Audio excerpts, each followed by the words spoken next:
Start. सर्वांना नमस्कार. माझं नाव आर्य सागर गुरु. मी इयत्ता 7वी शिकत आहे. माझ्या शाळेचे नाव विद्या मंदिर संभापूर.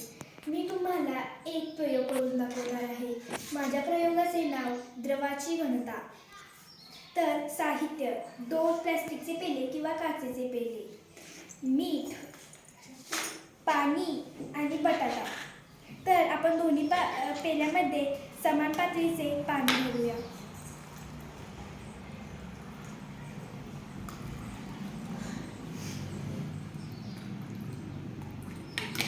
तुम्ही पाहू शकता दोन्ही पेल्यामध्ये पाण्याची पातळी समान आहे. आपण या पेल्यामध्ये 4 चमचे मीठ टाकूया.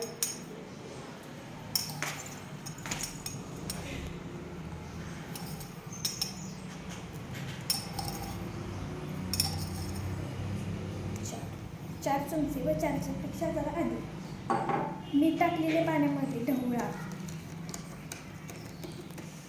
ढवळून झाल्यानंतर दोन्ही पेल्यामध्ये बटाटा टाका.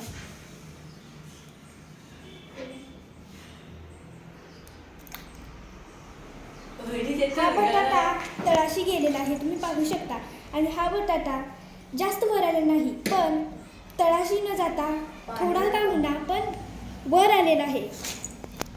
कारण या पेल्यामध्ये आपण मीठ टाकले नाही आणि पाण्याची घनताही वाढलेली नाही आहे. आणि ह्या पेल्यामध्ये आपण मीठ टाकलेले आहे, त्यामुळे पाण्याची घनता वाढलेली आहे.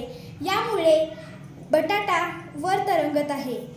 आता खालच्यापेक्षाही वर आलेला आहे बटाटा आणि हा तळाशीच बटाटा राहिलेला आहे. धन्यवाद.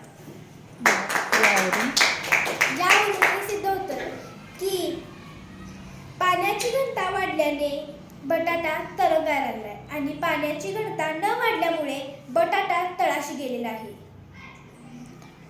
धन्यवाद.